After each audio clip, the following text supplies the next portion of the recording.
कपड़ा धोने वाली एक मारी फिकटता जाते फाड़ दी चांद।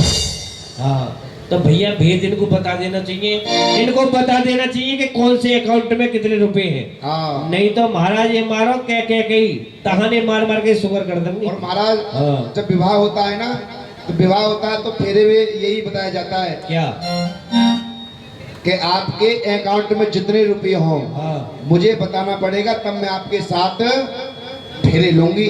ये तीसरा वचन है। अच्छा ये हाँ। है हकीकत में है। और ये कहने के भेद मत बताओ। नहीं भेद इनको तो भेद पहले चाहिए। हाँ।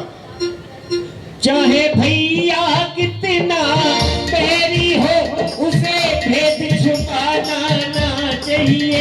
चाहे पत्नी को महाराज भेद बता देना चाहिए। नहीं तो नहीं कहते और मैया चाहे दूर सासुर हो तो पर करिया बल बनाए। सही हो। महाराज बहुत लड़े बस दारू आज ना हो तो जब करिया ना हो तो जब कितना दूर सासुर हो तो इसलिए वो चाहे भैया ऐसे वो चाहे पत्नी कितनी प्यारी हो उसे भेद बताना हाँ चाहिए।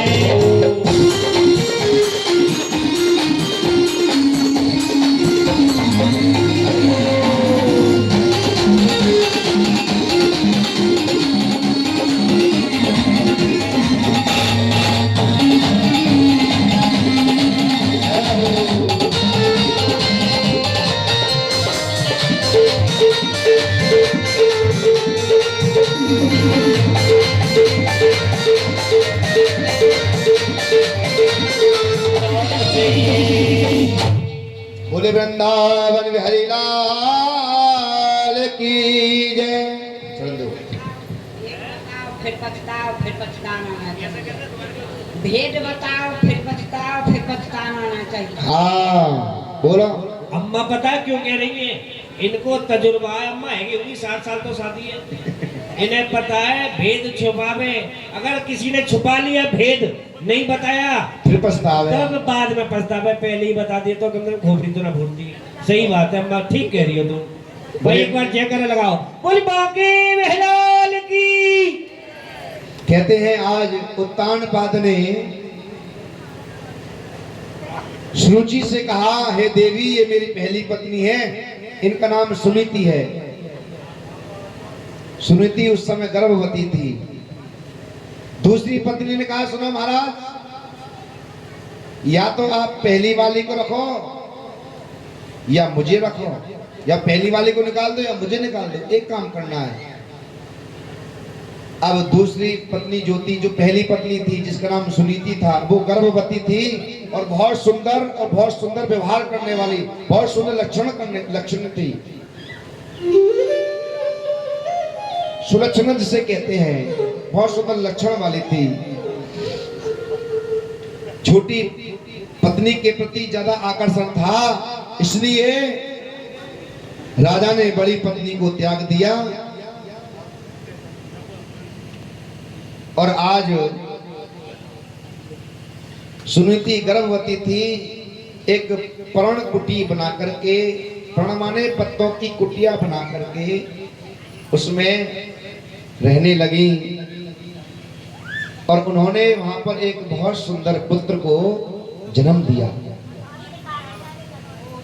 कहते हैं उस पुत्र का नाम रखा ध्रुव। अंकित, उस पुत्र का नाम रखा ध्रुव। बोलिए ध्रुव भगवान की। भैया ध्रुव रखा। और कैसा अद्भुत बालक, होनहार बिरबान के लखत चिकनी पात।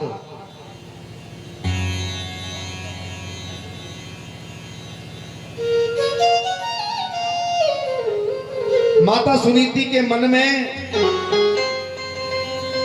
माता सुनीति ने अपने मन में संकल्प किया, मैं इस बालक को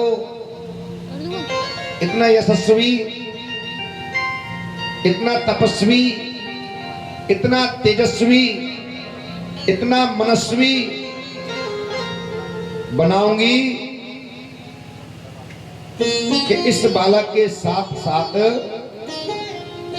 हमारा भी नाम रोशन हो। और महाराज बच्चे के अंदर संस्कार होते हैं ना, वो पैसों से नहीं आते, माँ बाप से आते हैं।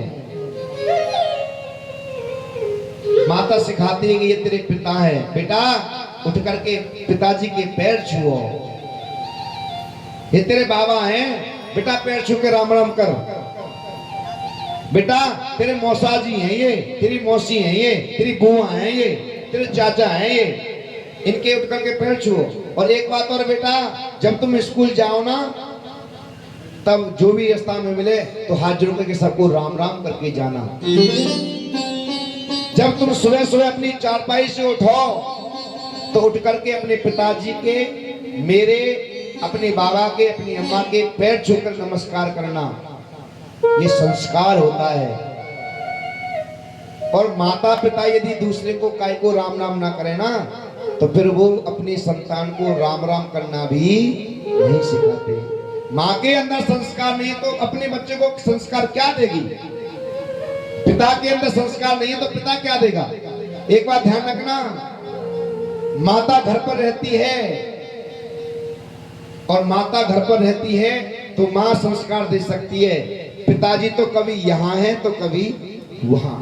पिताजी तो कमाने में रहते हैं बेचारे। 2 मिनट। पिताजी को नहीं पता, माता को सब पता रहता है कि मेरी संतान कहाँ जा रही है, क्या कर रही है, किससे मिल रही है, क्या कर रही है, सब पता होता है माता को। इसलिए यदि अपना कल्याण करना है, सभी से निवेदन करता हूं, अपना जीवन उज्जवल बनाना है तो अपने बच्चे को संस्कार दीजिए। और कोई बच्चा चोरी करके आए ना तो धड़ाक से गाल पे मार दे और धमका दे उसी समय, तो वो आगे को चोरी नहीं करेगा। कोई गलत काम करता है तो धमका दे उसी समय, तो आगे को उसको पैर नहीं होंगे। और चोरी करके आया है और उसकी शैली और ले ले, कोई बात ना है, बालक है, सुधर जाए वो, अब ना करे ऐसे। बच्चे की गलती पर उसको नहीं धमकाना आगे के लिए खतरनाक बन सकता है महाराज। इसलिए मां सुनीति ने मन में संकल्प किया कि अपने बच्चे को बड़ा तेजस्वी बनाऊंगी।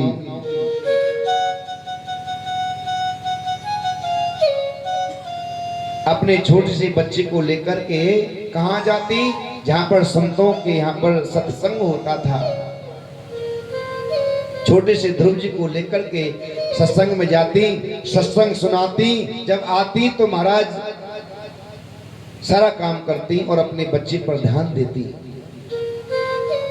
सुखदेव जी कहते हैं, राजन धीरे धीरे समय व्यतीत हुआ, ध्रुव जी बड़े हुए तो एक बार अपने मित्रों के साथ में खेल रहे थे तो एक ने कहा, अरे ध्रुव तुम तो बड़े भाग्यशाली हो कि तुम्हारे पिता सम्राट हैं, राजा हैं। ध्रुव जी ने कहा, मेरे पिताजी राजा हैं कि हाँ। अपनी माता से जाकर के पूछा कि मेरे पिताजी कौन है। माता ने कहा, अरे क्यों पूछ रहा है बेटा, क्या हो गया, कि मुझे बताओ मेरे पिताजी कौन है, क्या नाम है। तो माँ ने बताया, बेटा तेरे पिता बहुत बड़े सम्राट हैं, राजा हैं, और वो आपके पिता हैं। अच्छा, जो अच्छे लोग होते हैं ना, वो अपने पैमाने से सभी को अच्छा समझते हैं, और गंदे लोग होते हैं वो सबको गंदे समझते हैं। क्योंकि जिसकी आंखों पर जैसा चश्मा चढ़ा हुआ होता है ना, उसको वैसा ही दिखाई देता है। सुनीति ने भी विचार किया कि मेरे पुत्र हो गया है और मेरी छोटी बहन है जिसका नाम सुरुचि है, उसके यहाँ भी पुत्र पैदा हो जाए तो बहुत अच्छी बात है। एक बार संतों के आश्रम में गई संत कहने लगे, बेटा तुमने हमारी बहुत सेवा की है, मांगो क्या चाहती हो।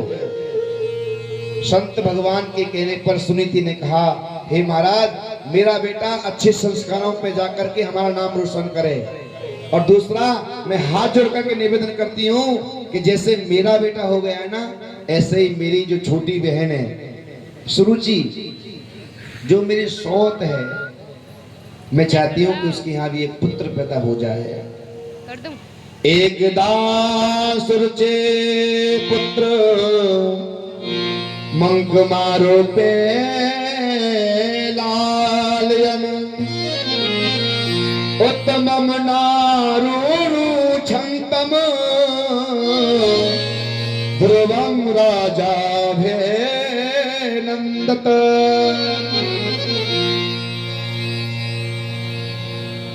आज एक बार कहते हैं संतों की कृपा से उनके यहाँ भी पुत्र हो गया। एक बार सुरुचि अपने पुत्र को गोद में लेकर के बैठी हुई थी। ध्रुव जी ने पूछा कि पिताजी के बारे में जब पूछा तो आज ध्रुव जी अपने पिताजी से मिलने गए, दर्शन करने गए। सुखदेव जी कहते हैं जब दर्शन करने गए तो दौड़ करके अपने पिताजी को दंडवत प्रणाम किया और नाम बताया, महाराज मेरा नाम ध्रुव है, मेरी माता का नाम सुनीति है, और मेरी माता ने बताया कि आप मेरे पिताश्री हो। ऐसा जब नाम सुना, ओहो, दौड़ करके उत्तानपाद अपने पुत्र ध्रुव जी को अपने गोद में बिठाना चाहते हैं, लेकिन दूसरी पत्नी जिसका नाम सुरुचि है उसने धमकाते हुए कहा, क्या करते हो महाराज, इसको गोद में उठा रहे हो। उत्तानपाद ऐसे की ऐसी रह गई। अब उस ध्रुव जी को धमकाना प्रारंभ किया, तेरी ऐसी हिम्मत कि तू अपने पिता के गोद में बैठे।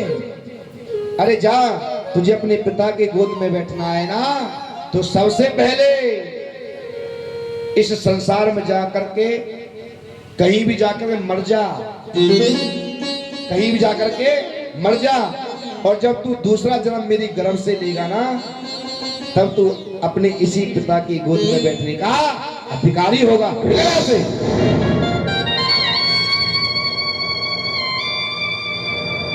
धमका करके ध्रुव जी को भेज दिया। आज ध्रुव जी रोते रोते अपनी मैया के पास में आए और कहने लगे, मैया, ओ मैया, होरी रोए रोए कहे ध्रुव, सो कुमार